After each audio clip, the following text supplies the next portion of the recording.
Well, I'm very excited today to be back with the great writer and thinker Chris Mott, who last year, I believe, published a piece called The Woke Imperium. And we had a great podcast conversation about that a little less than a year ago. We'll link to that in the show notes here. But Chris, why don't you give us a quick rundown of the major highlights of that piece? And then we'll do a kind of check in and see where things have gone from that time and how things have changed or how things haven't changed since then.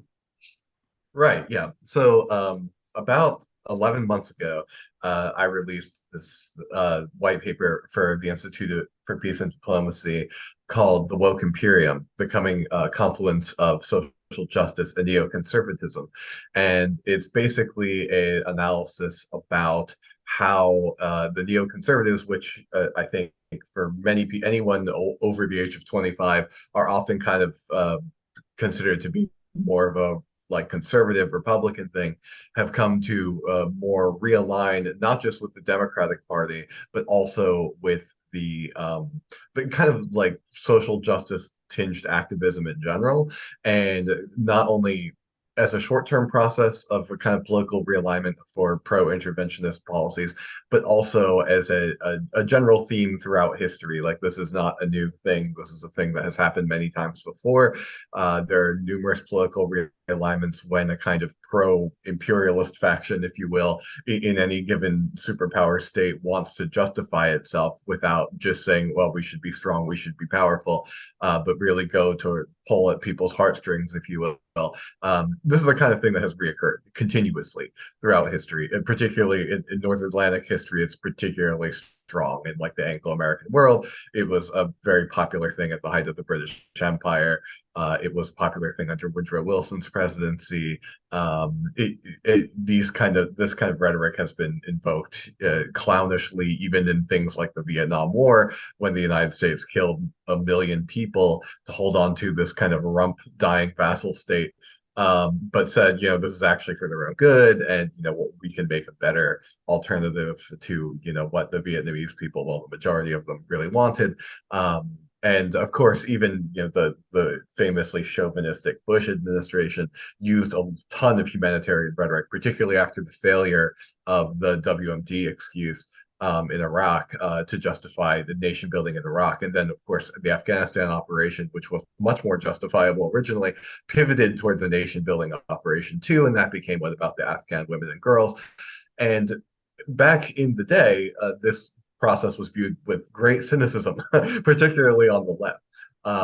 And then, but over the course of time, I think as a lot of kind of social justice inclined millennials moved into the professional managerial classes and moved into the media, I think in particular the media, and moved into academia, it kind of caused a conflation of these causes with the establishment. And so you've seen not just a political partisanship, but an overall cultural shift of kind of social progressivism getting more and more hawkish. Meanwhile, there's been this kind of formerly hawkish conservatism has become more and more anti-hawkish. To what degree that's sincere, I think, is extremely debatable. But this is a general thing, and there's this overall realignment going on. And I wrote the purpose of the original Woke Imperium study was not just to show this as a historical phenomenon and an ongoing present day one. It was also to make the case that people of my kind of persuasion in the realism and restraint camp, who want less military intervention and less ideological approach to foreign policy and more just kind of a understanding of mutual negotiation and kind of transactional politics, regardless of what people's government or type or social system is, um, that that we had to collectively be on the lookout for this process, because this was going to primarily be used to target us, when we were criticizing, say, U.S. intervention in country X or whatnot, right? We're an allied country doing a similar thing, or an NGO opening certain types of operations. If we were to criticize it, this would be the way I was predicting that would be deployed against us. It would be this kind of like, well, why do you hate like minority group in this country? Why do you hate the kind of progressive version of the old like 2000s war on terror rhetoric when people would say, "Why do you hate freedom?" Like this is very much like the "Why do you hate freedom?" Of the next generation. And I kind of wanted to also in a future oriented way say like this is coming, this is how they're going to critique you. People in the realism and restraint community, particularly say like the Quincy Institute, are getting more and more coverage now, and their arguments are being heard by more people. And so naturally the pushback is going to be higher. And the pushback in this case is going to be like, oh, you're all a bunch of like right-wing fascists and you you hate, you know, whatever. And that's why you critique these policies. But meanwhile, the core underlying factor of these interventionist policies, I would contend, remain the same. And usually, not always, but usually more often than not, they have a negative impact, not just on the United States and its interests, but on the countries targeted by them. Yeah. So that was the short gist of the woke imperium that we talked last time I was on the pod. Cool. That's good. Yeah, that brings up a few things. I had a kind of jumping off point, but I think I want to redirect a little bit based on what something that you mentioned there several times was this idea of a realignment, right? And I'm curious about this because I hear about this a lot. That's something that's definitely talked a lot about on podcasts. You definitely make the point, like, so I'll give you an anecdote. There was a year after there was the January 6th Capitol riot thing that happened, and then a year later, the Democratic Party had this big histrionic fest, you know, talking about how it was worse than Pearl Harbor and all this kind of stuff. Yeah. And at some point during all that, all the Democrats in Congress lined up to come and shake hands and get all buddy-buddy with Dick Cheney. Yep. Yeah. And I remember texting my friend at the time that I discussed a lot of these matters with and stuff. And I said, you know, the transformation is complete now. I've seen this transformation happen. And then I thought about it. And a few hours later, I texted him again. And I said, no, this is not a transformation. This is a revelation of really a relationship that was always there, but was sort of covered over until then. So to what extent? So I guess part of my question about this realignment, because I'm wondering is what is happening right now, is it a realignment or is it kind of a disalignment where there's kind of things are more in disarray currently? Because what it seems to me, so I first became politically active in the early 2000s after 9/11 in the protest movements against the invasion of Afghanistan and Iraq and all that kind of thing. And I was living in the Bay Area at the time, and I remember attending an anti-war march in San Francisco, I think in February of 2003. And there was something like 75,000 people in the street. There were marches all over the world that were similar. There was a huge anti-war movement. And it was just, I mean, I don't think I thought at the time that, oh, we're going to have this movement and we're going to stop the invasion of Iraq. Like it happened anyway. And I was kind of like, yeah, of course, you know, they don't listen to us or whatever. But then Obama gets elected and it seemed like the anti-war movement just packed up and went home, right? Yep. It just kind of went away, you know? And so I thought of this at the time based on that experience. And then not too much previous to that, there were all the protests against the World Trade Organization and the Battle of Seattle. So I kind of thought of left politics as being anti-war and anti-globalization and all this kind of stuff. And then it seemed like left politics kind of went away for a while or went underground or fell asleep or something.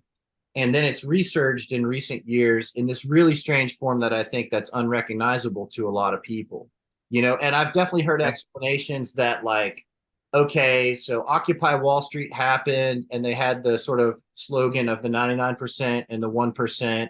And maybe they were too over the target in terms of addressing class issues. And so there was a lot of ramping up to shift the focus to race or intersectional LGBTQ issues and things like that and away from class struggle. And maybe that was part of the response or something like that. And then, of course, Trump gets elected and everyone in the establishment's head explodes about what's going to happen with that. And so what I wonder is, like, do you think that there's like a political realignment taking place? Or do you think it's like something that's being uncovered is that there is this sort of layer of the establishment or the technocracy, which involves both of these, like the progressive elements on social issues, and then the sort of neoconservative issues on militarism and intervention. And in reality, you know, there's sort of that upper level of elite technocrats, and they kind of decide everything. They kind of run everything, and they call that democracy. and there's enough discontent among everyone else because the establishment, through the politicians, through the media, are so failing to really represent the interests of ordinary people and even coherent, just even be coherent, you know? And so do you see this as kind of some kind of a realignment that's starting to happen? Or is this more kind of just a splitting of the sort of technocrat class, which is becoming increasingly isolated, and then everybody else? Or I don't, can you maybe like describe that in a little bit more terms? I think there's a bit of all of that involved. And but I would say that the start of the starting assumption, we use the term realignment because in like a two-party system, that's what it looks like, right? It looks like this kind of big pivot. But I would actually make the case that the realignment is partisan only, and there is no real change going on here. What's really going on is that the as the excuses for interventionism get hollower and hollower, and people see the results of the 20 years of the war on terror and stuff like that, Mhm. as well as quote unquote humanitarian operations that began in the 90s. I think that it's just that there's a constant quest to find which faction is the better or kind of second tier underling for the same old uniparty that's always been in power. And I think that the main thing that is useful when you're a large hegemonic empire that wants to kind of remain a large hegemonic empire, if not continue to expand, is like anything, wherever the zeitgeist is when it comes to kind of missionary ideology is where you're going to go. Mhm. So whoever has that impetus to go stamp their way of life around the world is going to be who is going to be favored by the uniparty. And back in the 80s, 90s, and most of the 2000s, that was like evangelicals. That was like the religious right. Mhm. And that was also like open, outright Thomas Friedman style neoliberals who thought if two countries have McDonald's, they won't fight each other. Well, Ukraine and Russia both had a McDonald's in 2022. Right. Um, Right.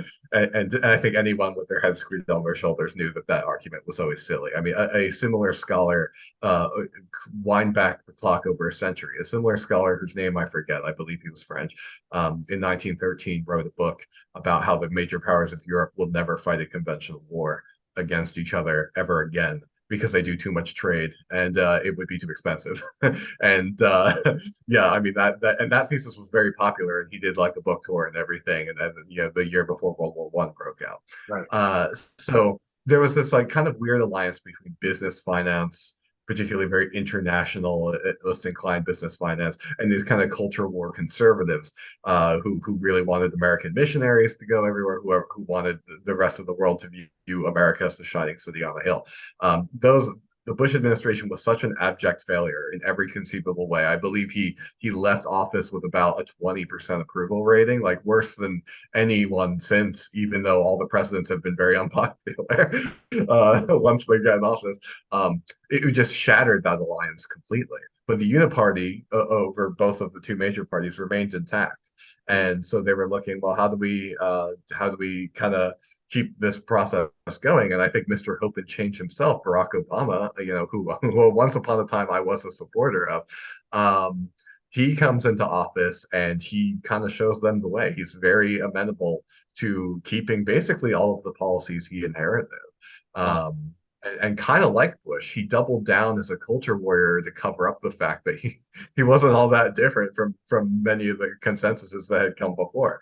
And so Potentially almost Obama, worse, I think, because I mean that's the thing. Something I didn't realize at the time was it seems like in retrospect that a lot of the opposition to the in the early war on terror years, it was like this is Bush and Dick Cheney and Donald Rumsfeld and people that are easy to hate, at least for like college educated liberals, right? yeah, So that and so I mean I mean it's kind of a academic argument to say whether Obama was worse, but I feel like he expanded the war on terror to multiple new countries and brought in so much more surveillance the torture program. He didn't close Guantanamo. He was executing extrajudicial execution of American citizens and minors. And, I mean, you could definitely view it pretty dimly. So are you saying then the realignment maybe is mostly just a pivot on behalf of the uniparty to sort of adapt itself or to sort of bring in whatever the new zeitgeist is as basically like the moral justification for interventionist policies? Yeah, absolutely.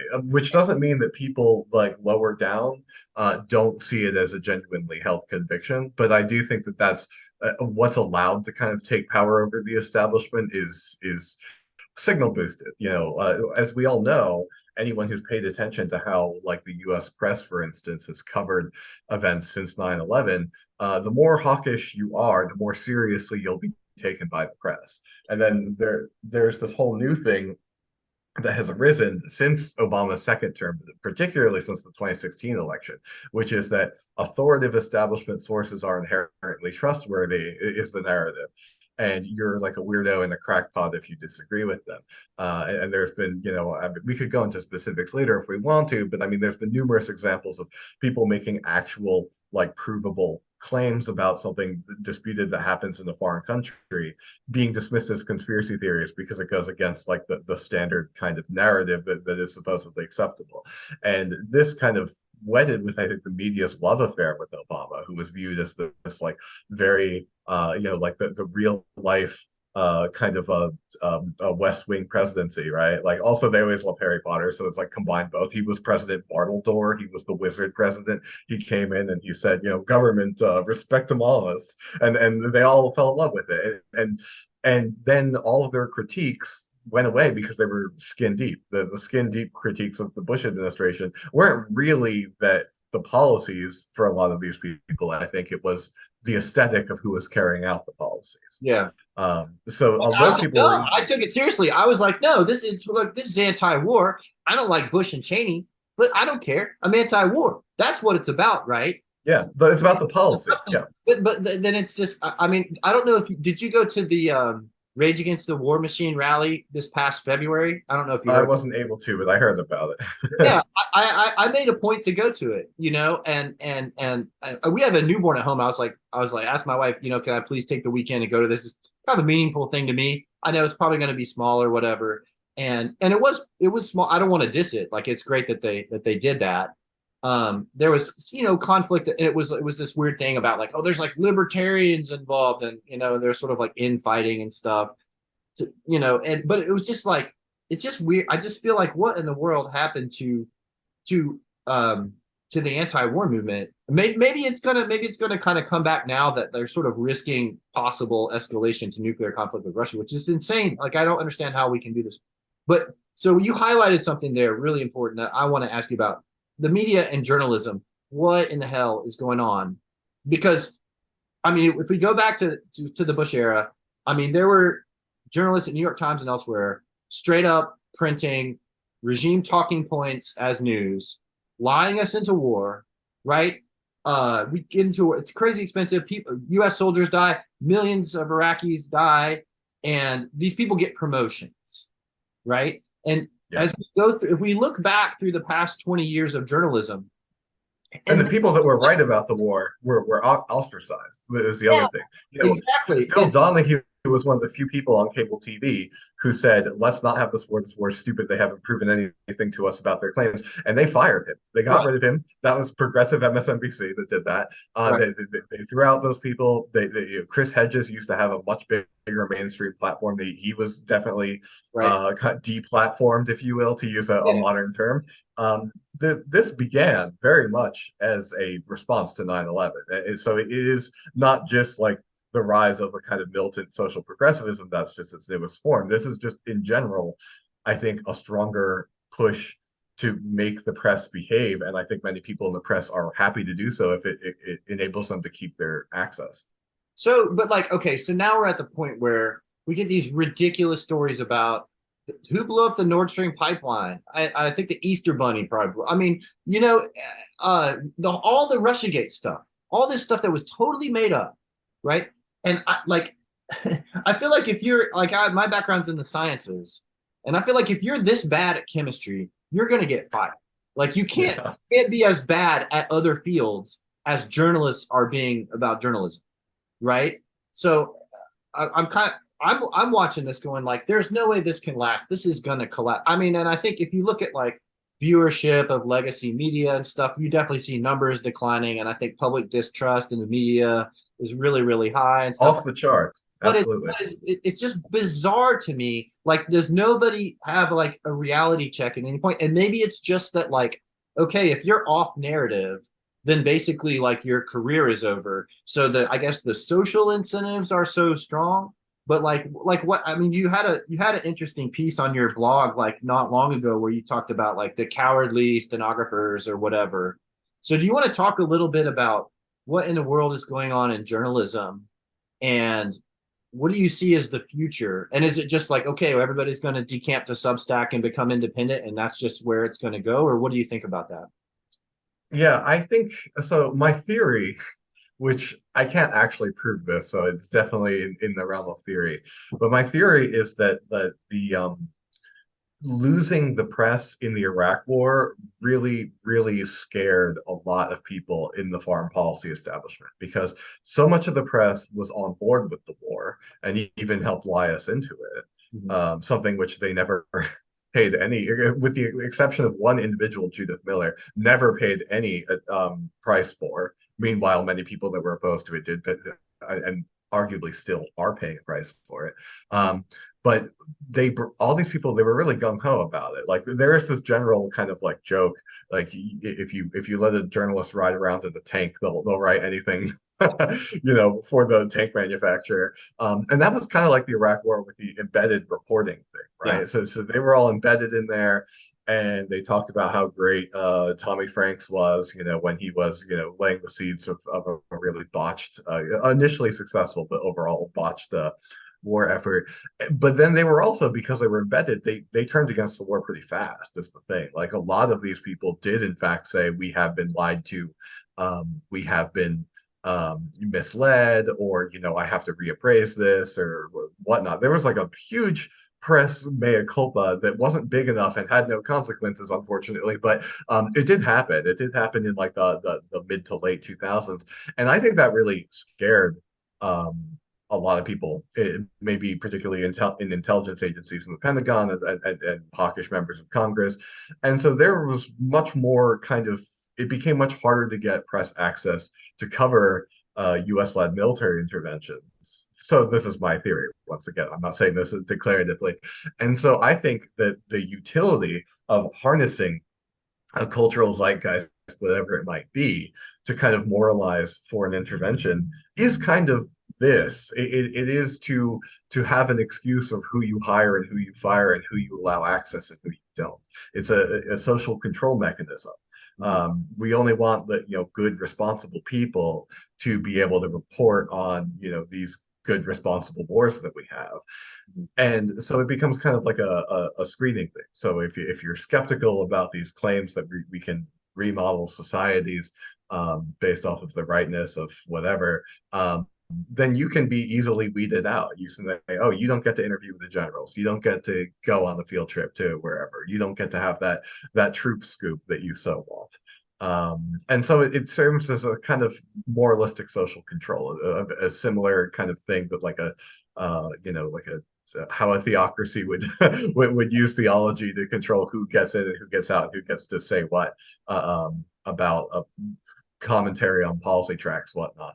So I think that overall, ever since then, ever since the press kind of turned against the Iraq War, there's been this way of trying to make it so that they can't do that again, or perhaps more accurately, say it so that only the press that's really die-hard pro intervention is going to get in. And the best way of seeing that is like, what is their worldview? Is it compatible with this kind of like, we're helping guys? And I think that's a big part of it. That's how it kind of connects, and that's why I view like the press particularly negatively when it comes to foreign policy issues, because I think we all know that we need the press, and it would be better. The better they are, the better we would be.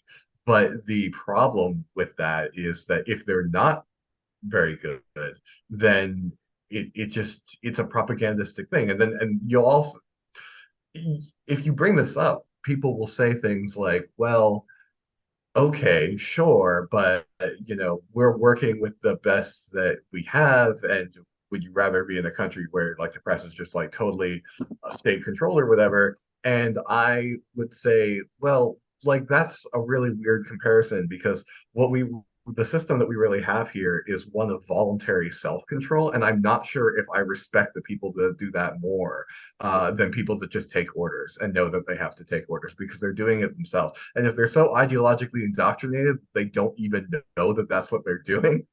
I mean, that's a whole new level of, I would regard that frankly as pathetic. Right. So yes, Or I just like, prefer or having the brutal reason options. that they get hired into that position is because they're already predisposed to having the right attitudes that are, so it's like there's not Yes, really a need for like overt censorship or an editor coming in with a red pen and changing what they write. So you can't say that, you have to say this, because they've already internalized that. And I remember there's an old video of Noam Chomsky from back in the day talking to a reporter and explaining this, and the reporter gets all indignant and says like, nobody tells me what to write, I write what I want. And Noam Chomsky's like, yeah, you wouldn't be sitting in that chair if you didn't already think the things that, that's kind of how you got in the door in yeah, the first place. And yeah, so, whereas I've never lived in a totalitarian society, but or an authoritarian or whatever controlled society like that, but I imagine that there's an element of it. Like, I feel like if you go to an Italian or something and you're like, "Hey, is your government corrupt?" They're like, "Yeah, totally."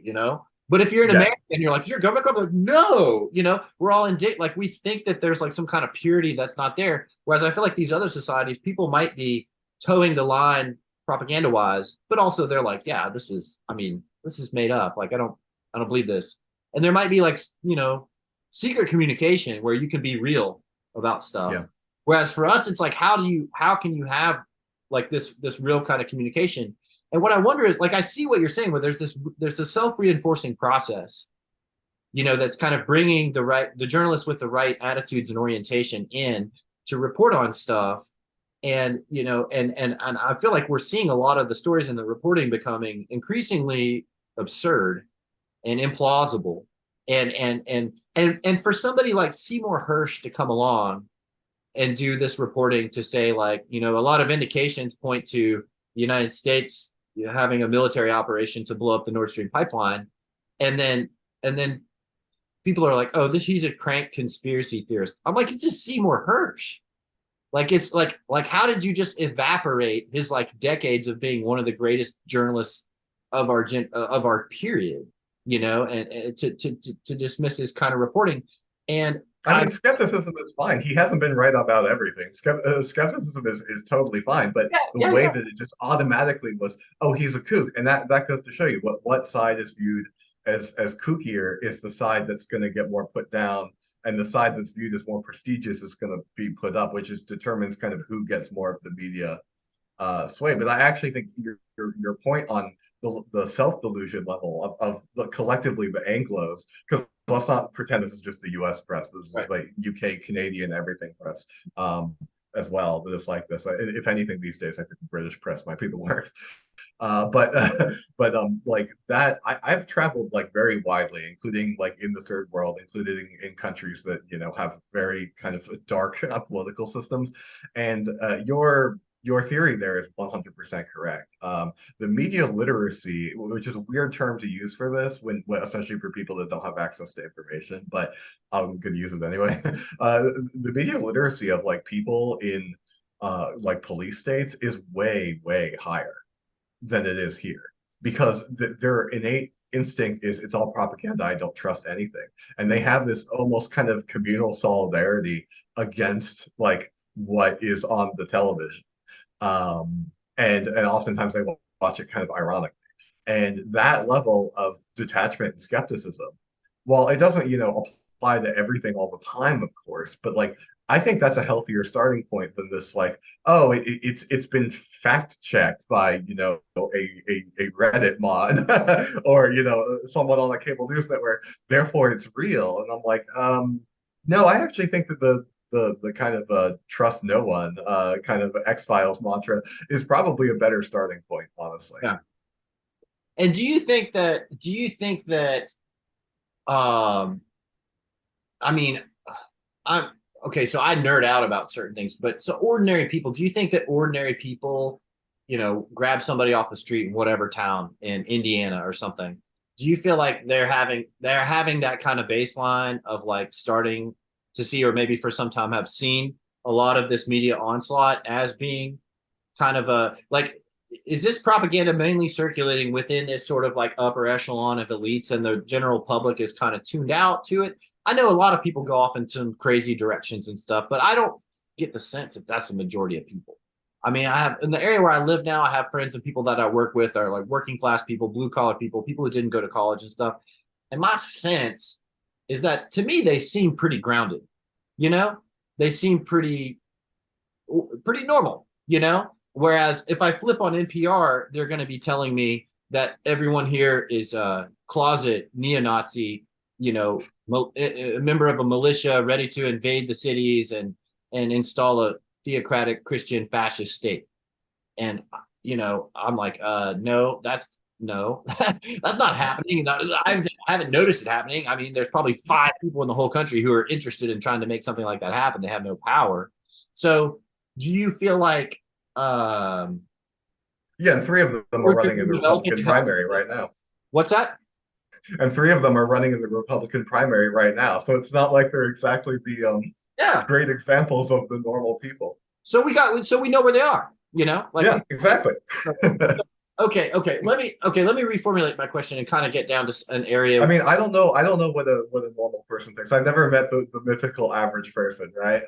But I will say I think that you're on point with the fact that I think a lot of skepticism has come when it comes to official narratives, government or the media.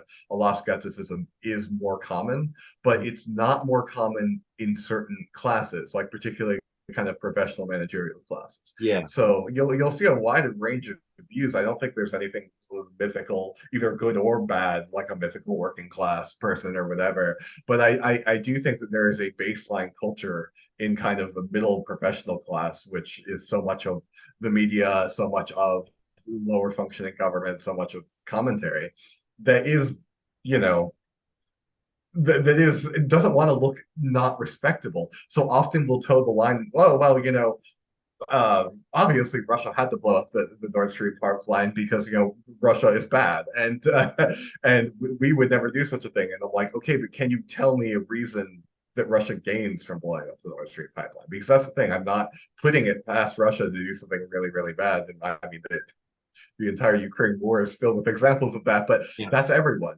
That's that this is geopolitics. This isn't a game of good versus evil. This is a game of interest versus interest, as far as I'm concerned. And what does Russia gain from doing that, from sacrificing its own leverage over Europe's largest economy? It makes no sense. But the way it was talked about in like the respectable press in particular was, well, we don't really know who did it, and it's good that it happened, and it was probably Russia anyway because they just want to make things more complicated. And it was like, it's just at some point you have to default to a kind of Occam's razor, like not always, but like if you can more simply explain something one way, then it's not a kook way of explaining it. And obviously, Ukraine and the United States and maybe Norway had a fair amount of gain from blowing up the pipeline. Russia didn't. And yeah, I mean, I'm sorry, like the way that it's phrased is just it's clownish, really. And I think it turns people into a more skeptical mode. They see things that don't make sense, that are put in this authoritative, declarative way, and it therefore must make sense. And a great example of this, I mean, would be the years we've had of Russiagate. Mhm. Because while Russiagate was much more plausible, I think, on the surface as a pure theory than Russia blowing up the Nord Stream, it still never had evidence. And once the claim became contested, then it was time. Okay, if you have this proof of a literal Manchurian candidate scenario, wouldn't you think, and it's disputed, wouldn't you think then you would be in a rush to declassify everything and to show us this proof, show us this evidence that you have? And the fact that the months and then the years went by and evidence never came, I was like, I'm sorry, this is just wrong. But it was viewed, weirdly enough, it was viewed as a conspiracy theory position to not believe in the conspiracy theory Right. Right. at the core of Russia. So yeah, That's so that's this is a serious curiosity to me, right? Because and you could tie this into like the COVID stuff too. So you have this class of people that are that are like living in they're the technocrats, they're living in this narrative, right? And the conceit of the whole thing is that we're the experts, we're technical, we're science based, we're evidence based. They have all these words to describe how they're basically just objectively observing reality and making rational decisions and follow the science. And if you don't do that, then you're a kooky crazy person who's detached, you're a yep, flat earther or whatever, right?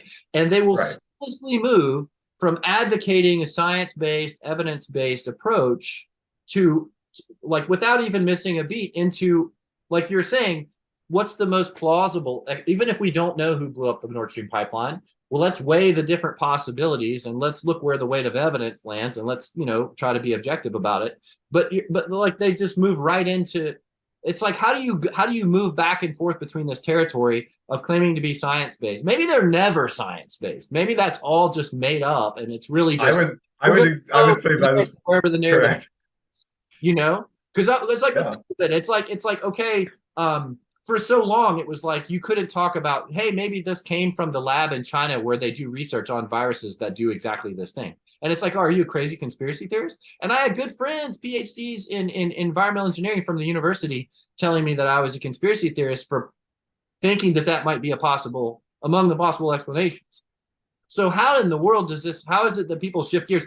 I feel like I'm always in the same kind of scientific skeptical mind. Maybe I'm deluding myself and that's not really true about me, but I feel like I want to look at every situation with that same kind of, let's look at the evidence. But how does this work? Is it simply just the social cues and the respectability politics and all that kind of stuff just helps people to seamlessly glide between these different narratives, regardless of evidence or lack of evidence? Yes, I think that's a huge part of it. And I also think that uh, there is this, there is this thing called scientism, which is, a blind faith in scientific process, which I think gets kind of turned into something else entirely because it's, well, a scientist had this opinion, therefore this opinion is more right. And I'm like, well, is this opinion about what they're actually an expert in, first of all? Yeah. And also, I'm sorry, but scientists are people like the rest of us. And I will, even though I'm a humanities person, I will defend the nobility of science, and I will, I will say that the scientific process is much more rigorous than what us humanities people do on average. But it lacks a certain subtlety, and I think it tends towards this true false binary that definitely doesn't apply to a lot of the human world, particularly in the humanities. And so there is this like kind of among progressive leaning humanities people, there is this kind of weird scientism that's like, oh well, science is like much less corruptible than other forms of study, right? But it is also ruled by money. We live in a system that is ruled by money and social pressure and all these other things. And of course, science can be affected by those things. I think it's maybe perhaps more difficult on baseline. You can literally just kind of pay to play in the humanities in a lot of ways, but science has more rigorous protections against that. But it's still affected by that. We still live in this kind of like neoliberal hellscape, regardless of what field you work in. Of course, that's media social pressure, that's economic pressure, that's who gets grant funding, all of these things. Much like how foreign policy commentary overwhelmingly tends to be skewed on the hawkish side of things because defense contractors are much more willing to pay for hawkish coverage and research reports. So too could it be that for-profit corporate interests obviously impact science. And a lot of for-profit corporate interests in the science world is funded by similar or even the same companies that are doing defense contracting, that are doing various things that dabble in media. So this kind of like weird deferral to the experts. And yeah, I know there's an irony of me saying this because like I like became a geopolitical expert or whatever. But one of the things that I've learned is, how it kind of works, right? And it, these systems can put immense amount of indirect pressure on people.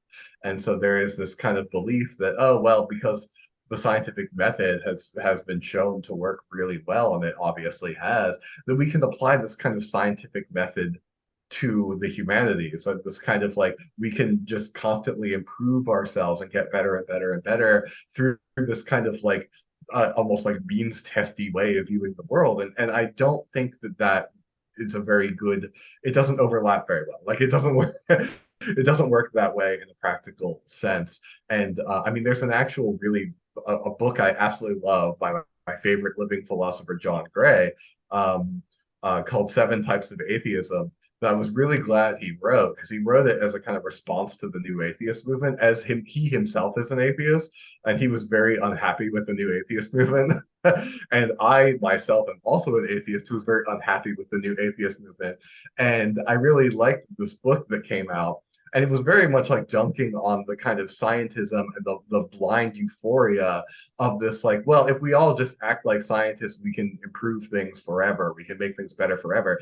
And he was like, well, the actual history of like secular thought isn't it all like this liberal humanist teleology that we're told this is what it is. It's actually filled with a whole bunch of different people that think a whole bunch of different thoughts.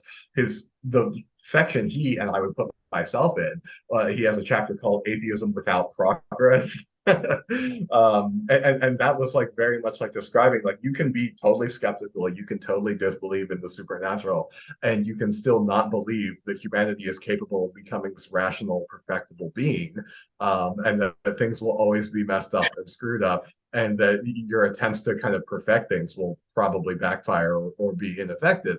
And that's a level of nuance of thought I think that has been totally scrubbed out of commentary, and in particular kind of like progressive commentary, because it's like, no, you're progressive, you have to be humanist, you have to believe that everything we do is like the scientific process, it's always making the world better for everyone, and we're always improving everything for everyone. And I'm like, look, I mean, first and foremost, like, I'm a foreign policy realist, okay? I think that nations are highly evolved versions of tribes, and I think we're all squabbling over territory and resources.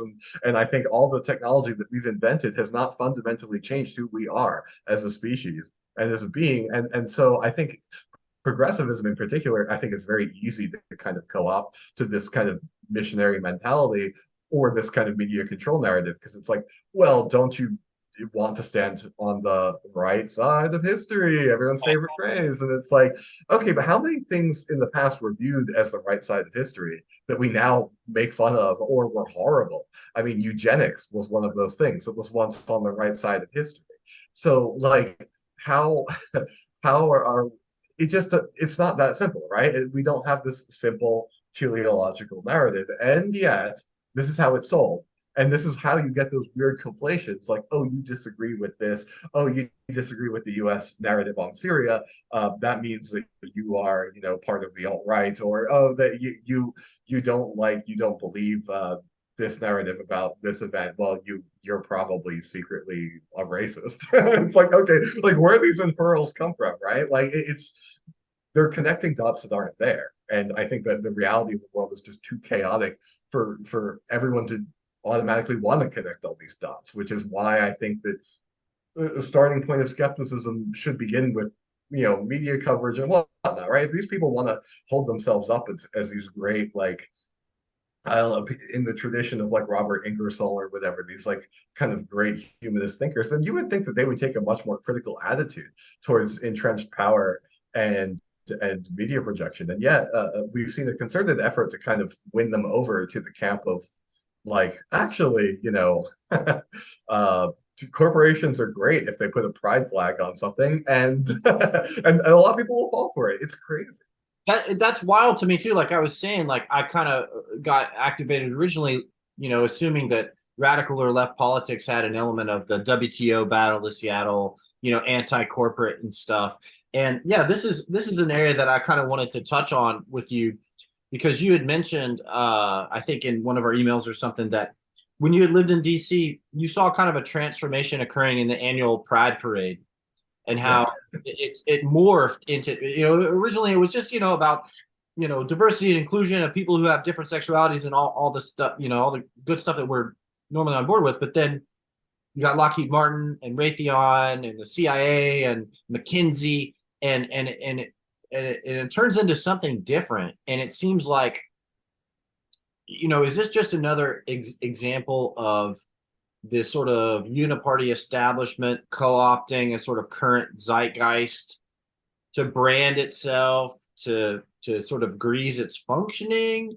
Or and so maybe explain a little bit about what you think is going on there, and um to what extent are people really buying into this? And or is it, or specifically the PMC, the professional managerial class, they really just buying into this, or are they kind of like, wait a minute, like Max Blumenthal interrupting that conference recently and saying how many Yeah. diversity, equity, and inclusion bombs have been dropped on children in Yemen and stuff like that. And so, like, what's really going on there? Yeah, no, that was interesting. I mean, I didn't bring that up the last time I was on the podcast because I was really wanted to just focus on my specific, kind of nonpartisan research and not so much talk about me personally. But like that was part of the background of what would eventually become doing the woke Imperium was that I lived in DC for 3.5 years. And in that and that this was late 2015 to, mid 2018, basically, or mid 2019. And I, it was, it was, it was interesting. The Pride Parade itself was, I mean, it wasn't the only thing, but it was the thing that every year it got worse and worse. And it became more and more. I mean, first it started with, which was very like, it's at this point it almost seems like a quaint debate, but the debate like 10 years ago, five to 10 years ago maybe, was that should cops be at Pride, right? That was like a big debate. And because historically speaking, cops are the enemy of the gay community. And that was my position too. I didn't like that there were cops at Pride. I mean, I get that things change and like whatever, but I was like, this was it seemed somehow it didn't fit. I didn't like it, and I kind of saw it as like the start of something worse to come. And then it kind of spiraled from there. And every year that I saw it, because I lived in Center City, DC, it was like right there. Every year I saw the parade, there would be more of these like the Raytheon float, like the the Lockheed Martin float, and with like presumably like they're gay employees there. And it was like watching like the Pete Buttigiegification of, this thing happen like pretty rapidly when you're considering the amount of time that's going by. And it was just weird to see like every year the amount of establishment, like kind of corporate and like whatever. I'm not saying that DC by is in any way indicative of like your average city. I suspect that in this case in particular, it is a very much an outlier, but it is still, this is a trend that is clearly happening. I would say in most major cities, you see the Citibank pride show, like this is this kind of thing. And it's a kind of mutual thing, right? So you have people entering the workforce and companies wanting to appeal to them. So this is not just like this is, I don't want to give the impression this is all top down. People are taking marching orders here, Right. which I think is like how like the right wing kind of views this, right? Like I don't think that at all. I think this is very much like a naturally occurring thing. It's just more minority groups entering the PMC in a way, but it also shows that as they enter the PMC, they're being divorced from like whatever like the views that you would think that they normally should have. And so it's kind of like it really goes to show how class is more important than identity politics. Because if anyone can be assimilated into a class framework and then start be part of this kind of feedback. But it's also in DC in particular. DC, like the dynamics are so strange there. Like it's a recession-proof city. Everything is more expensive than it should be for a city that isn't actually that big compared to the most famous cities in the U.S. Right? It's recession-proof because it's like the government is basically funding the majority of what goes on there, so it's less kind of reliant on market forces. Prices never go down on anything; they only go up, and so like DC is a weird outlier in that capacity. And so I think that like you're kind of seeing like just something just happening without anyone thinking about it, but it's also setting a trend because it's the federal government.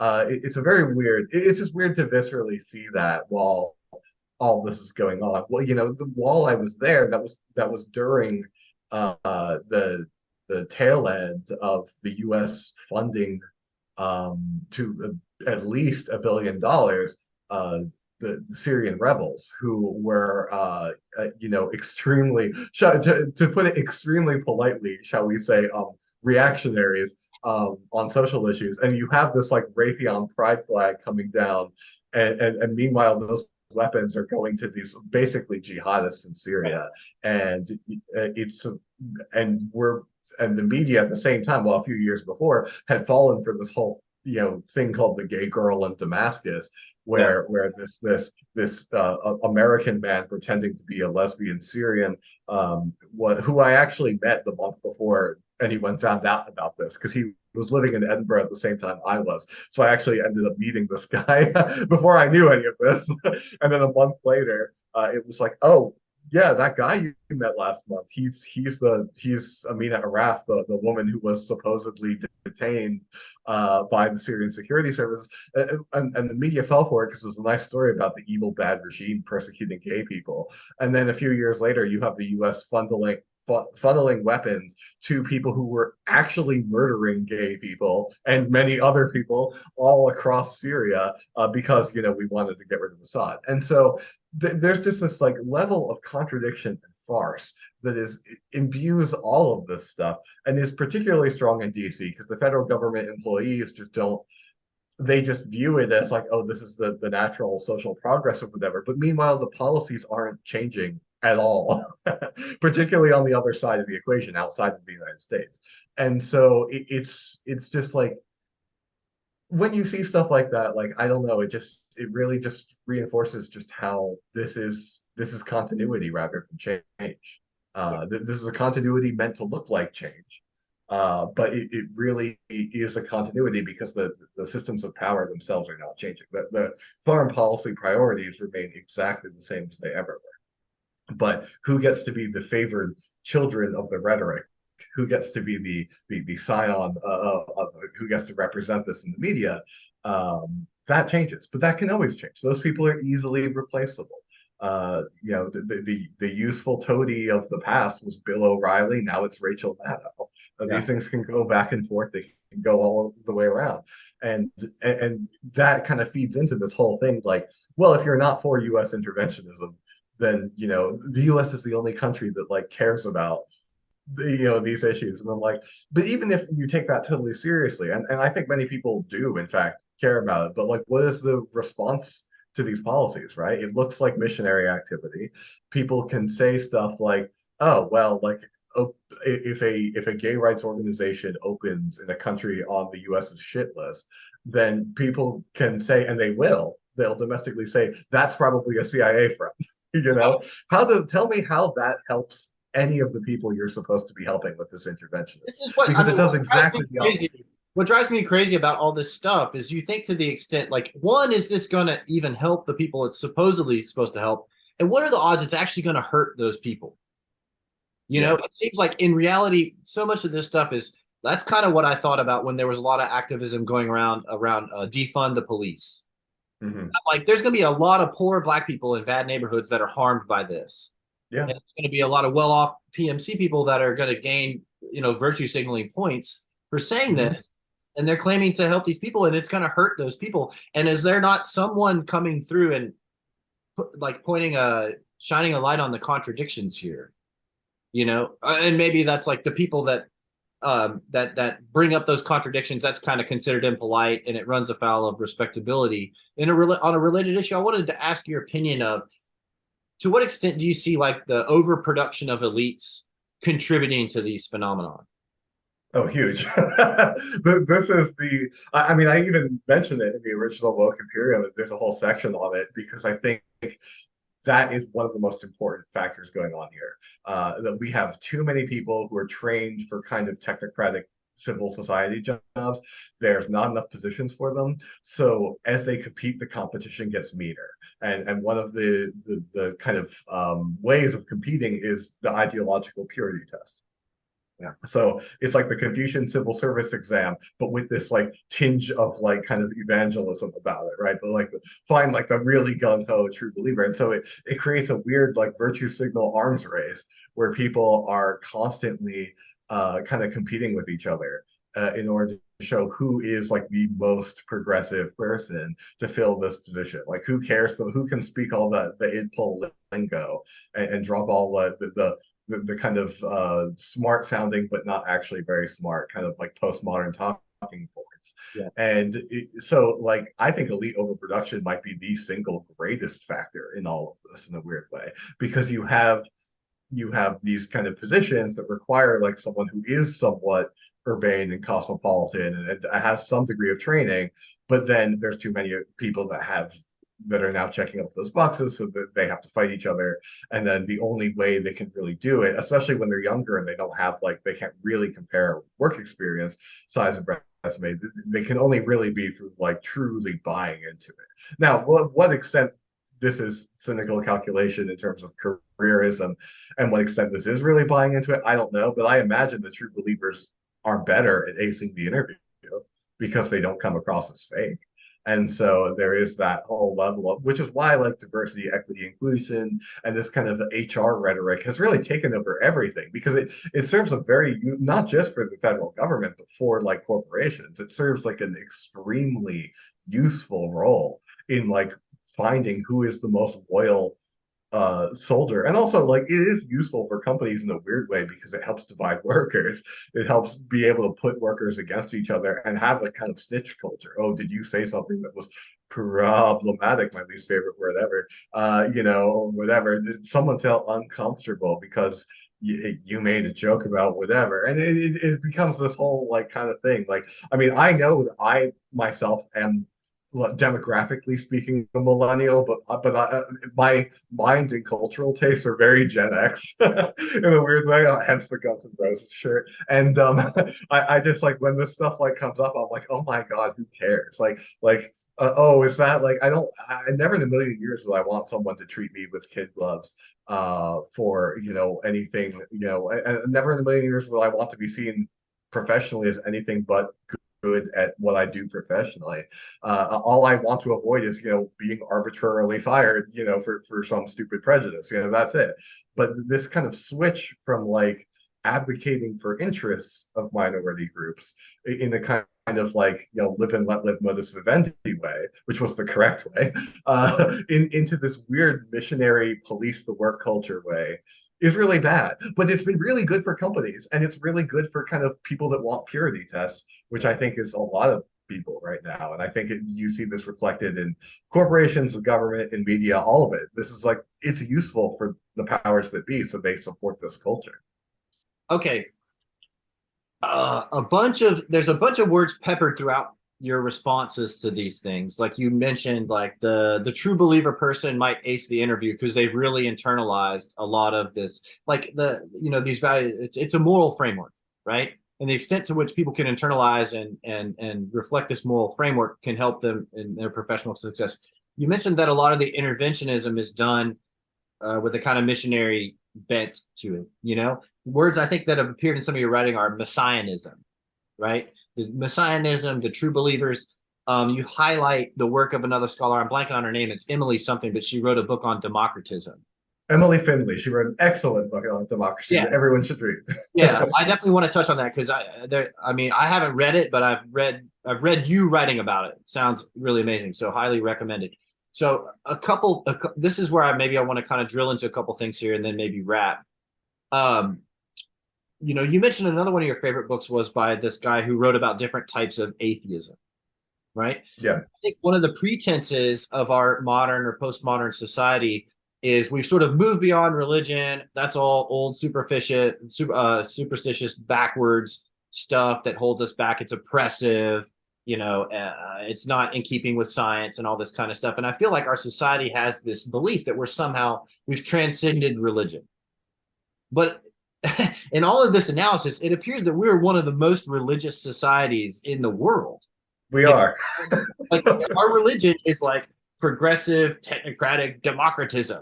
And Yeah. we truly believe that everyone in the world will be greatly benefited by adopting this way of seeing the world and this way of operating. And if we have to impose it on them at the barrel of a gun, we're going to do it because we're doing it for their own good, which sounds to me like the story all colonizers and missionaries have told themselves for like, Yes. if not thousands of years. So, so is there like a strand of atheism that permits this, a sort of like religion, but in different words, or religion in different terms? Can you explain that in terms of ways of thinking about atheism? If I this think, kind of seems and like this what is we're talking about is like a theology here, and the United yeah. States DC is kind of like the Vatican of this particular theology. Yes. Although I would say that this theology is extremely Protestant. So Oh yeah, right. being the Vatican of it is kind of ironic. But you're right. It kind of is. It's the U.S. is kind of the Vatican of Protestantism, and that I don't think. Once again, I don't think there's a huge break. I don't think there's a huge break between the U.S., the Great Awakening, the Puritans, and what we have now. I think the only break is that we're throwing out a lot of the supernatural element, or at least overtly supernatural elements of it. But I think the underlying thought process is the same. And I think the explanation for it is that belief, and this will really make Protestants mad, that I think belief is the least important thing in religion. I think that the cultural complex is the most important thing. This is the thing. I mean, I am not my actual background. I come from a racially mixed family, so it's not all the same. But like the white part of my background, actually, I was raised Quaker, and I believe originally a lot of those people were Presbyterian. So like I actually have more of a Protestant background. I don't have any Catholic background, but I think the Catholics got it much more right philosophically speaking, in that they were building a church, they were building a community, and how much you really believe in it is less important than like what you do in the community. And the Protestants are much more about like the true, like your true inner self, like the mind body divide. You're like what you're really truly about, and that I feel we still have that. I don't. That's a big part of like the North Atlantic, the Anglo-centric worldview is this like your individual beliefs about how strongly you feel about something as a moral thing is the thing. And in that way, I actually think that we are one of the most religious countries in the world. That we've changed the kind of official outward expression of it, but we have not changed what it's been like. Because when the US has these upticks in old school religion, it was like McKinley and the empire building was a big part of it. Manifest Destiny and the Great Awakening was a part of it. Bush and the evangelicals was a part of it. This is now just the left wing discovering its mega church snake handle inside, and it's gotten really into these like esoteric, like true inner core self beliefs. You can be possessed by the demon of racism, you can be possessed by the demon of homophobia, like, and you have to like self-flagellate to get it out. Like it's very it is a very like, and it is based on this missionary mentality, and I think that really it just goes to show that like the PMC adopts this very outwardly secular worldview, but it really is the same worldview that the white Anglo-Saxon Protestants, the Boston Brahmins used to have in the days of colonialism.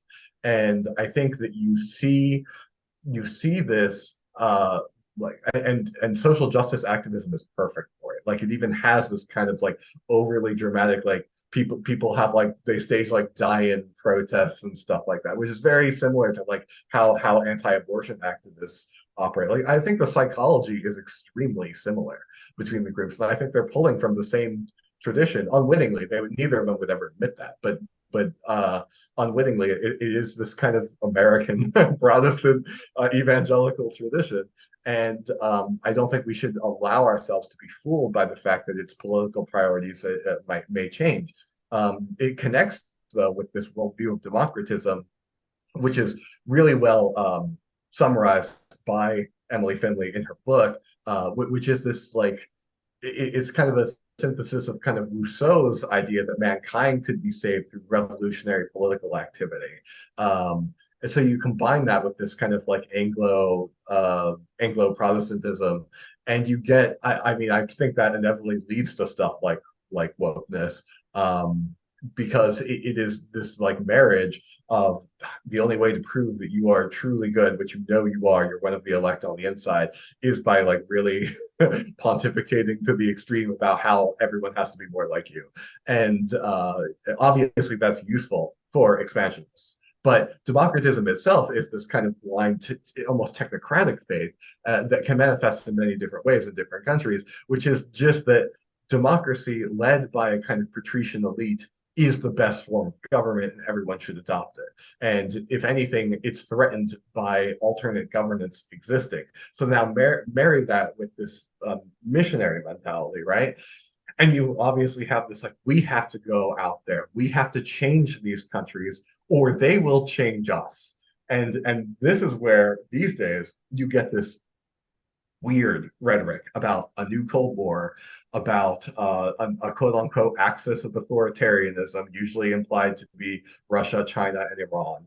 Um, you get this like weird, and that it's, you know, it's interfering in our elections and it's trying to socially engineer our society. And this is of course a weird little bit of projection, isn't it? Because Oh, we're often trying to interfere in other people's yeah, societies yeah, right. and trying to pick and choose who rules them, right? Oftentimes not very democratically. I mean, what did we do in 1953 in Iran? You know, we toppled the democracy. We put in, we reinstalled the full powers of the monarchy. You know, what did we do in Chile in 1973? Like, these are what did we attempt to do very recently and extremely farcically in Venezuela in 2020 with the Silver Corp USA and a big shit show party of goofy clowns who thought they could show up on a fishing boat and take over Venezuela, and then they all got arrested by fishermen. Like what? Yeah. Like what is this? You know, but what is this insane faith that makes people think that if we're in danger if other people have a different governing system, or that you're defending a government system if you say it's different, you have to live with it. That means that you secretly are part of them. You're a Putinist. You want to do whatever, and it's like that's not true. Like I don't want to live in Russia. There's a million reasons I don't want to live in Russia, but Russia's future is up to Russia, and the idea that we're in this weird cosmic battle is an ideological imposition that is not reflected in real life. In real life, people are looking after their interests. They're competing over resources. They're competing over allies. They're competing over their security. Sometimes an ideologue will take power in a country, which is incredibly dangerous, and they will behave irrationally.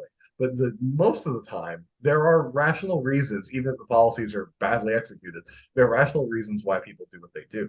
It's also rational for a country to be authoritarian if it's against the US in a weird way, because if you have a more open political system, it's easier for US intelligence to infiltrate. So it's in a way, it's a kind of survival mechanism, which once again, it kind of brings me to my point about like NGOs, right? And like minority groups. If you actually intervene more, you often make the situations worse in these countries.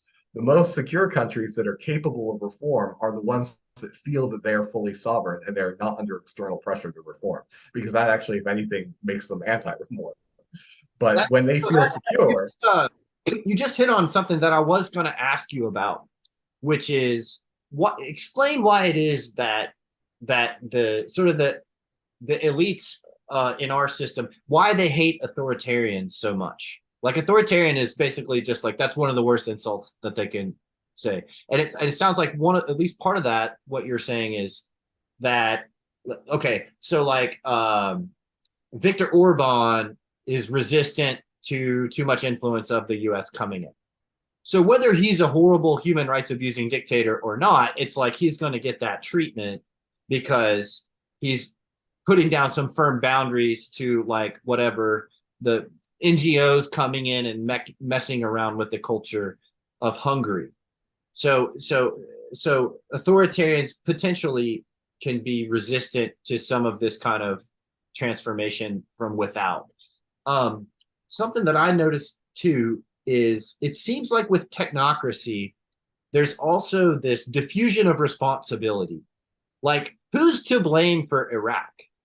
Well, if we had one authoritarian dictator and it was their sole decision to do that, then you could blame that guy for doing Yeah. that, right? But it's kind of like our system. It's like you hear statements like mistakes were made, right? It's spoken in the sort of, impersonal tense or whatever, So do you think that that sort of diffusion of, like, is there sort of a connection between this diffusion of responsibility for what's going on and a sort of hive mind that everybody's kind of tapped? And so it's really sort of the hive mind, or there's some kind of, is there a word? I think NS Lyons was calling it an egregore, or some word for like a kind of spirit that animates a collective consciousness. So do you see that playing a role? Yeah, sure.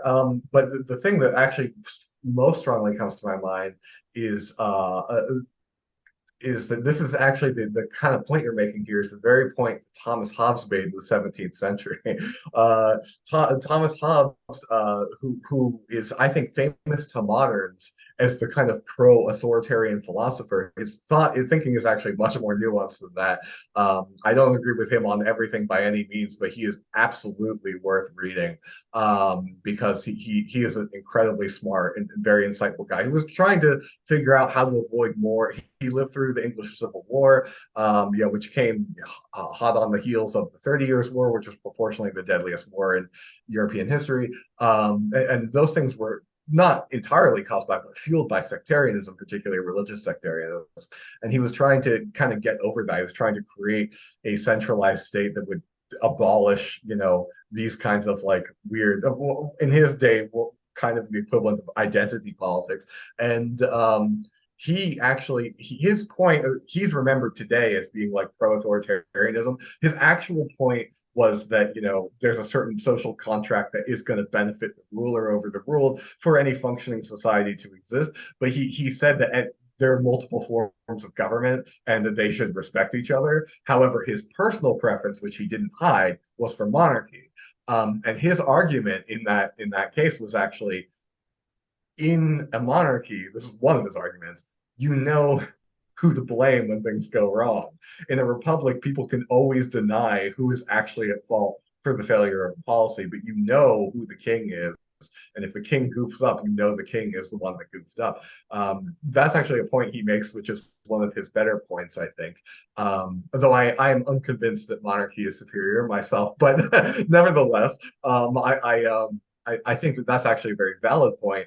Um, People know who to blame in a country like that, which is once again not to say that it is ideal to live in a country like that, but they do know who to blame. And in our system, it's so diffuse. It Everyone can just kind of get away with it. They can just a failed policy becomes a too big to fail policy, and then what's the military phrase is victory has 1,000 fathers and defeat is an orphan, right? It's it's similar to that. There is no way of really getting blame. And it's even kind of hard to say because so many people are involved in the decision making process. Like you can say who to blame for Iraq, and obviously I would say the buck stops with Bush and Cheney, but you can talk about Rumsfeld, you can talk about Bill Kristol, you can talk about a willing media that went along with it. You can talk about so many people, and then when you're done with it, you're like, oh yeah, this is the thing though. In our system, all these people did kind of have because they did kind of have a voice. And then how do you deal with that, right? And then the whole establishment is kind of on the hook for it. So that's a like Do you? Okay, that's so I part have of a the question. Maybe this is a Hobbesian thing then. So, okay, so if you have if you have a central person, monarch, maybe the right word, maybe not the right word, but you have like some kind of central a authoritarian sovereign, he would say. He would sovereign. call it a sovereign. Okay, a Yeah. sovereign. Okay, if that's the word. And I'm just imagining this person, they can't be in power by themselves because if it's just one guy that's in power, he's going to get killed by the next guy, you know? And so what I'm imagining, a scenario I'm imagining is um, uh, that guy's got to have an alliance with some group, right?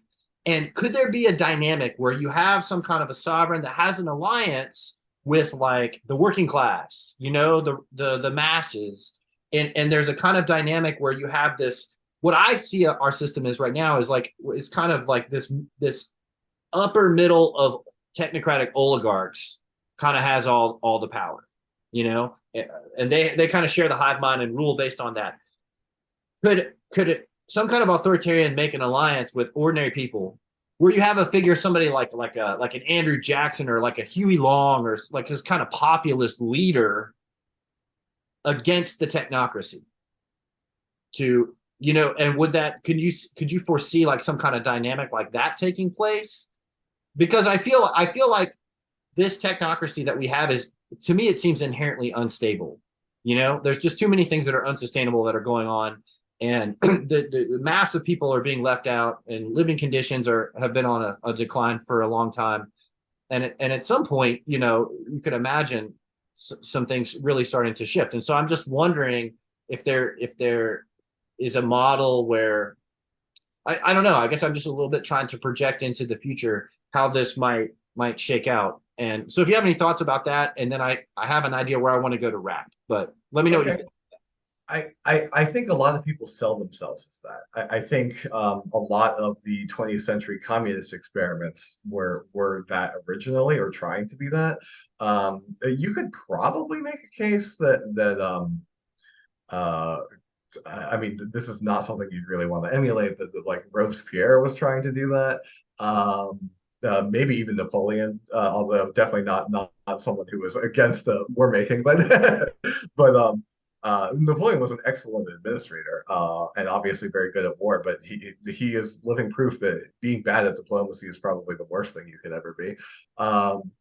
Yeah, no, I think you see this kind of an attempt to do this a lot. An attempt by a new government to say, I'm kind of against the people that immediately oppress you. I'm both them. I'm going to oppress them. We can kind of squeeze them together. Mhm. Rhetorically, this comes up a lot in history. Its success rate isn't particularly high as of yet. Usually, what ends up happening is eventually this new ruler, and it could theoretically be a class of rulers. It wouldn't have to be one person. But this new ruler does accommodate with the kind of upper tier technocrat class because it's just easier to govern with them than against them. Ah, I think the probably the way in which you would do it would be to use that kind of dual approach to scare them enough to conduct a purge of the worst members in them, and then integrate like more of new people to shake it up, but then allow them to govern again, effectively once there's been somewhat of a purge. Now, like I'm not, philosophically speaking, I'm not a progressive. I think history is cyclic. So I think processes like these are very normal and they happen all the time. And so these things kind of, I mean, this is like my favorite historiographer is Ibn Khaldun, and he was writing in the 14th century, and he talked about this process. He said, it wasn't so much like a dictator or a revolutionary in his time. It was nomadic people. It was barbarian and nomadic people. They had to come in. They were part of the political ecosystem. They were better fighters, so they could fight better for their numbers. Once society became corrupt enough, they would come in. They would take over. They would shake up the place. They wouldn't get rid of the government and all the people in the government, but they would get rid of the worst people. They would promote people they liked more. They put themselves on the top. Then they create a new era of prosperity. A couple generations later, they're fully integrated. The whole thing becomes corrupt again. The process repeats, and this is basically how he saw civilization. Now he was focusing on the central point of his worldview, which was North Africa and the Middle East. So he saw these as steppe nomadic people, which the book I published is on the geopolitics of steppe nomadic people. So I'm very fascinated by the subject myself. But that he was kind of limited to that. I think there's many different forms of this process. It doesn't always have to be a migrating barbarian tribe. It could be an internal thing. I think I would like to see a synthesis of like Marxist and Ibn Khaldun thoughts, because I think you could make a case for this on a class-based thing. You could say, oh, you could probably use like the proletariat. It of course requires Marxists to give up teleology, which I really wish they do, because there's a lot I like in Marxism, but yeah. I can't consider myself to be a Marxist because they do have that like kind of like linear progress thing that the liberals have that like I just think is wrong. It's just historically incorrect.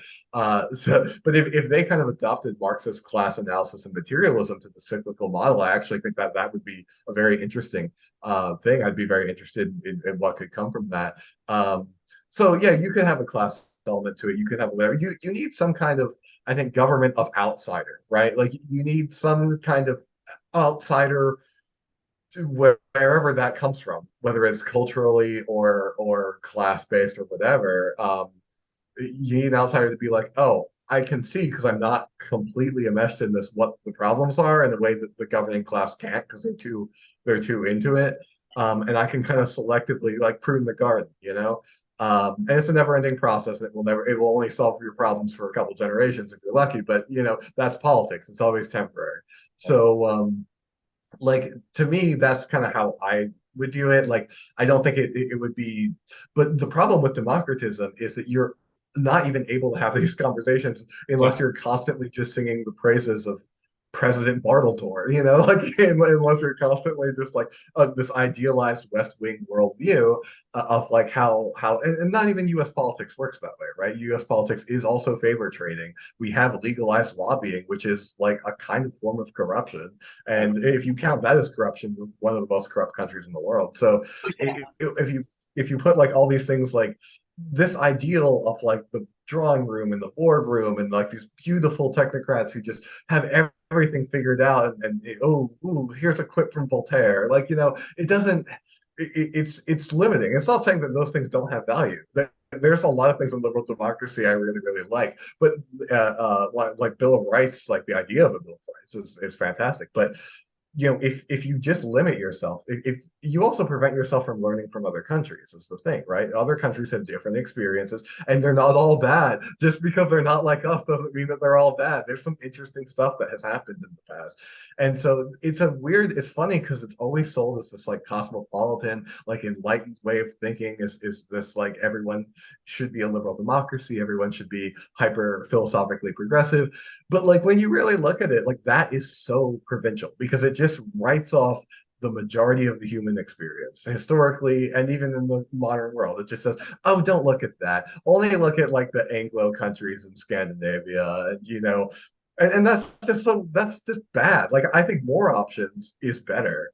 And I think that the individual communities should intelligently make decisions, and they should also learn what not to do from people's mistakes. And yeah, there's going to be more mistakes from certain kind of countries that aren't us actually to really avoid. You know, I don't think you want to end up you know in some kind of absolute whether it's ethnic or sectarian hot mess. But there's a lot of stuff to be learned that you can't just learn from this dumb limiting narrative of the human race only reached like this esteemed maturity in the 18th century and we're just kind of perfecting it around the edges. Like, no, screw that. That's dumb. Like Right.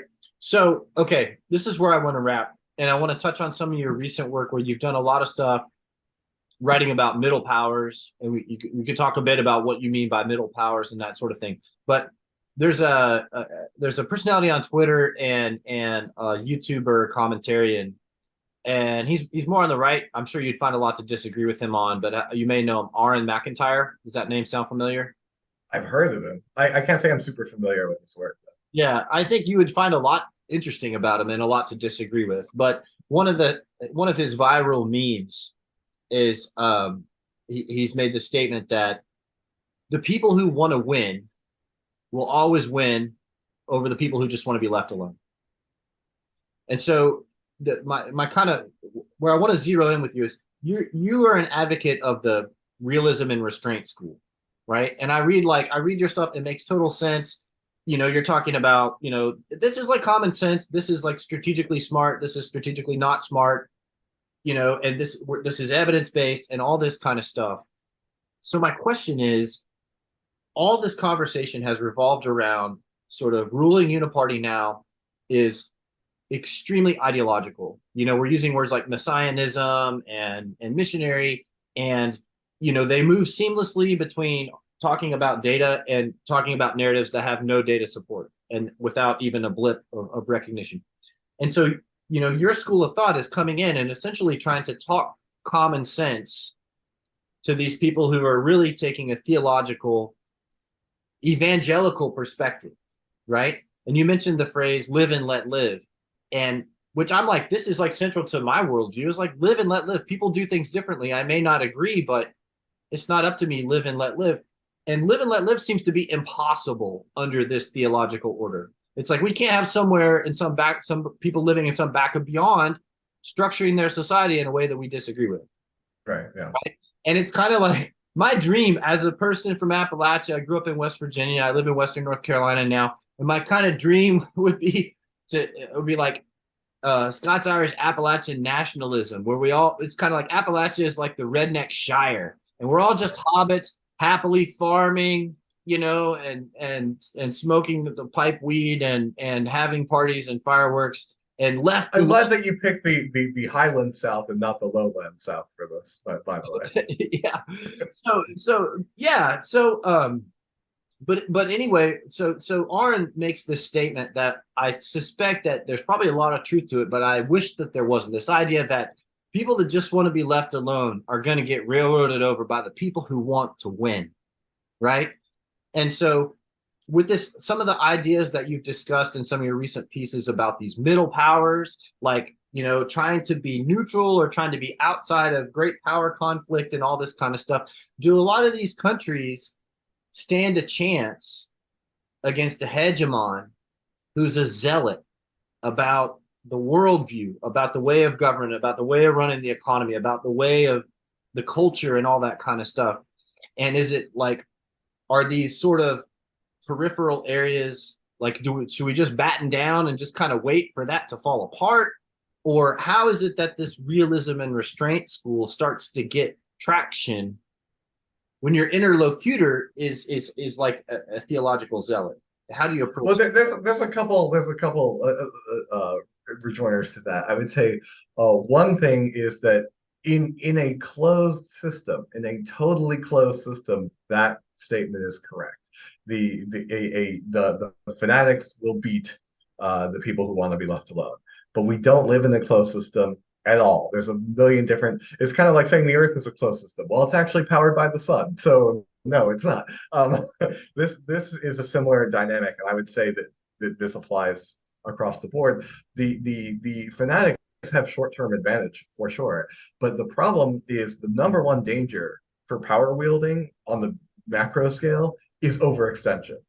And the fanatics are guaranteed to overextend themselves if they're successful because they don't know when to stop. They just keep going, they keep going, keep going. Their logistical supply chain gets longer and longer and longer and more vulnerable. Their societal cohesion breaks down as they have to cover for more and more people who may not agree with them. And so messy, necessary compromises are inevitably going to show up in their own order, first of all. But even more importantly, as they expand, now there are exceptions to this, of course, but the exceptions are pretty rare. Everything I say is proportional, not absolute. I'm not a Platonist. I take proportionality over absolutes every time. But I would say the vast majority of the time, as someone expands, maybe they reach a certain point with natural borders, with whatever, where that has benefited them for sure. I mean, expansionism isn't inherently bad by any means. It's how everyone gets started and gets situated. But once you go over the point where it's beneficial to you, it just weakens you continuously. The wars become more distant, more expensive, harder to justify, which means you pay your troops more money or forcibly conscript them, which costs many more problems down the line. Everything becomes more expensive because it's further away, because it's harder to justify, because it isn't relevant to the everyday person or their survival. And so the further and further you push, the more and more people who disagree with you will come out and be like, what on earth is the purpose of this? What are you doing? And so why I think the future, I wouldn't say belongs to middle powers, because great powers like the China and the US are always going to be more important.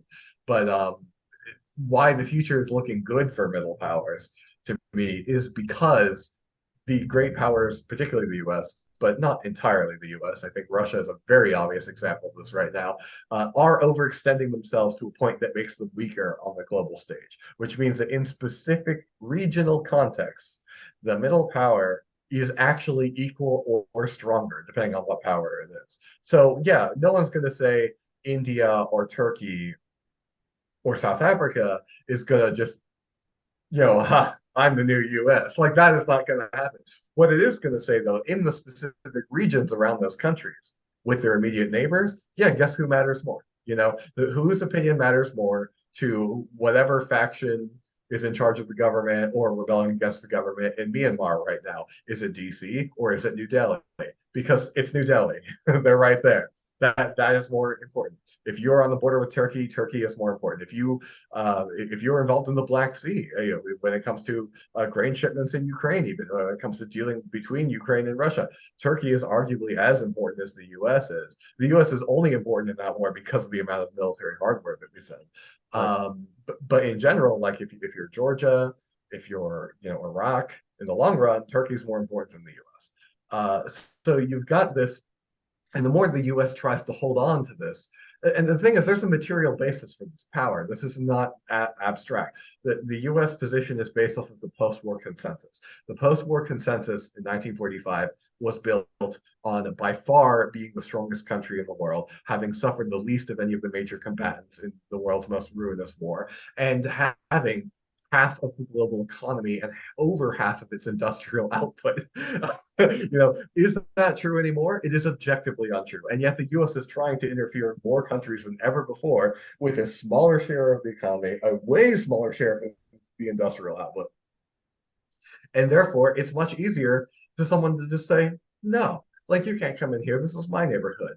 And I'm not going to try to make a global empire to fight back against you. I mean, plenty of people would want to, but they can't. And so what we're looking at a return to multipolarity because it's not just China that has risen compared to the US, it's everyone. Everyone has risen compared to, well, everyone except for like has been old European countries that still think they're powers like France and the UK. But in general, like everyone is getting stronger compared to the United States. And so it's just a reality. Like eventually someone's going to notice this. And my fear is that people in DC, so into this worldview, this hegemonist democratist worldview that they have, they'll be the last to see it. And then one day something is going to be a whoops, and it's going to be oh shit! Like did we just get like smacked out of a region by a tiny country we never paid attention to before? And it's like I just want them to be aware of this danger and to plan accordingly, so to have a more sane worldview. It doesn't mean that the U.S. gives up being a world power. In fact, I think we have a completely unparalleled and a completely like envious location. Like we have the best combination of location and resources. I think all we need is to have a strong Navy, really. And we have a strong Navy and certain key defensive alliance partnerships. And I think we have it. We have everything that we need. And we maintain the one really good thing about the US empire is like freedom of the seas and like this kind of open maritime travel. I think yeah, we need our Navy for that and just deterrence against China because it's the only country that could reasonably threaten us on a one-to-one. But like we don't need any of this other stuff. We don't need all these bases everywhere. We don't need these endlessly expanding permanent alliances. It's pointless. And the only way it can be justified is with this like messianic worldview that's like, but like if we're not there, someone else is there and they'll be doing bad things. And don't you want to do the good things? And I'm like, well, actually, the first thing about geopolitics is survival. And this is something that the middle powers understand because they're less complacent, because they're less used to having everything handed to them and being treated with deference. So they actually kind of like fight for what they want, and they're much more clever about it because they know that they have to punch upwards. And so you're going to just see the inevitable reality of these countries being able to stand up more and more to the US and to China, I would add. And it's really important to see that. This isn't a new Cold War, it's a return to how the world normally is, which is there's a lot of different countries and quite a fair of them are strong, and they have to figure out a way to live with each other, or else in the nuclear age we won't be living very long. And so that is modus vivendi. It is an actual question of survival. It's a question of survival and knowing your limits, and also knowing that you will be stronger if you don't test your limits too much. And in this way, I kind of almost want to bring up another John Gray book because he also wrote this book called The Two Faces of Liberalism, where he compares this weird messianic liberalism that would eventually become neoliberalism, neoconservatism, and democratism. And he compares it with the alternative liberalism that used to exist and got kind of sideswept, which was the liberalism of plurality. It wasn't just international plurality between different systems of governments. It was an internal domestic plurality of understanding we have a baseline, preferably minimalist. It's like a minimalist Hobbesian, a baseline of loyalty to a certain authority of what we agree as a country. Then we really can leave each other alone. And I would say that One also another thing I would add to this is that one could defend the idea of a modus vivendi as an idea one could theoretically be fanatical about, right? You could say, in the sense that perhaps in a comparison to more the work you do, you could say that like a monoculture is bad, right? You could be really strong into like crop rotation and like having different things rather than just one thing, right? Because you want to avoid the Irish potato famine. You want to avoid everything failing all at once. Well, Yeah. why not have the same view both domestically and internationally when it comes to how to live, when it comes to how to govern? Why not have the view that we can learn from each other more effectively if we accept that we're different, but that we need to figure out how to get along? I mean, why not be fanatical about that too? Why not really? I mean, that's kind of like the Agon magazine, which I write for, which my friend and colleague Artem Roini founded. Agon magazine is kind of, in a way, he probably wouldn't put it this way, but it's kind of about this. So, like in Agon, we're like trying to figure out like not what's the view we should all have, all of us that are critical of the current thing, or to put it in very John Oliver terms, it's the current year. Like, well, what of all of those that are critical of that? Like, the point is to say we shouldn't have one. Like, we should be as strong in defense of ideological diversity as the people that we argue with who want to do away with it. We Right. should say no. We're really willing to go to town on plurality, Yeah. and that's yeah. Why not, right? I mean, to me, that's like, and I think that's a great point if we want to wrap on that point, because I think that will resonate strongly with a lot of people in the doomer optimism sphere, because there are fans of like the political philosophy of distributism and things. I definitely believe, I mean, and I think there's ecological basis for this and social and cultural basis. The idea, like you're saying, like, let's try lots of different experiments. Let's see what works. Like, don't try to make everything into a monoculture. And to me, a lot of the anti-globalization and sustainable agriculture movement, and the parts of that movement that recognize like indigenous cultures and indigenous agriculture practices around the world, that's the basis for that argument. Is like, we live in such a complicated, highly textured reality that the idea of that one approach, like, that's really just an insane idea to start with, and that we need to be responsive to the texture of local differences and not Yeah, not wipe them out, is very much like an Aldo Leopold ecology, way of thinking. You know, yeah, that's my theology. That's definitely my yeah. religion about this, and so that's why I'm like, oh, if they're doing things in Iran that I don't agree with, well, that's Iran. Let them do their thing. Like, we Yeah. don't need to remake them in our image. I went to And it grad school. doesn't mean that they'll always do that. They might change. They might realize like, oh, we have to, this is dumb, we should change it. But trying to force them to change it externally, if anything, sabotages that. It makes it more likely they'll say, oh, that's a foreign plot. Why would we ever change? So I guess maybe the hopefulness is that, like, there's not much we really can do, but like this the sort of hegemonic theology of democratism or neoliberalism or what you want to call it, it's naturally going to run its course. It's going to overextend itself.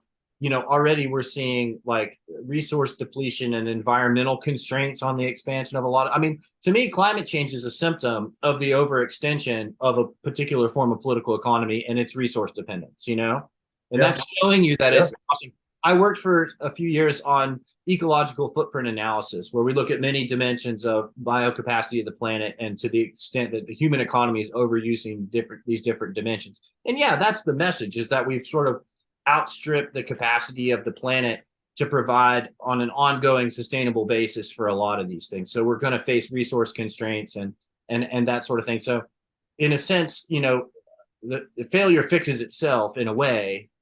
And I guess like a lot of my concern is, like you were saying, the people in the DC bubble that are adherents of this consensus are not probably not just going to wake up one day and go, oh, actually, this is all kind of futile. Let's just stop. It's probably going to cause a lot of collateral damage as it disintegrates. yeah. And they'll probably be in denial that it's disintegrating. And as we've already seen, particularly since the 2016 election, they will blame literally anyone but themselves. They Yeah. will say, "Oh, it's not our fault," and then we just mindlessly it's everyone else. It's everyone else undermining us because they all hate us and they're bigots. And it's like, okay, Right. So yeah, so I guess that kind of answers my question was like I was kind of pitting you in the realism and restraint school, knocking on the door of these ideologues and trying to tell them to change their thinking. But probably that's not really your approach. It's more like you're there waiting in the wings with sets of ideas and lessons learned from history so that as people defect from the consensus, there's some ideas waiting that people could take up and start to work with. Yeah, I'm really hoping just to make the alternative case to people who might be on the fence or starting to ask questions. I completely write off, the Thomas Friedmans, the Mary Kaldors, the Samantha Powers, all that type of like I've never in a million years would that would I think that like I could ever have an impact in getting those people to walk their policies. They're too bought in. They're way too bought in. There's no going back now. The Bushes and the Clintons are what they are. I'm just much more interested in people who are, shall we say, like more up and coming, who have learned to be a bit more critical, even if they are establishment, and they're like, we really need some alternative ideas in this, and that's and there may be shopping around, or the kind of people who are skeptically minded, but I wouldn't waste one iota trying to get trying to get the Clinton Foundation to buy into any of this. It's just this is not going to happen. So you got to know when to pick your battles, really. Cool, man. Cool. Well, dude, I appreciate your time so much. This has definitely been a super fun conversation. If people want to see more of your work, where is a good place to catch up with you? And do you recommend some specific stuff for people to look at to get an idea about your ideas and your work?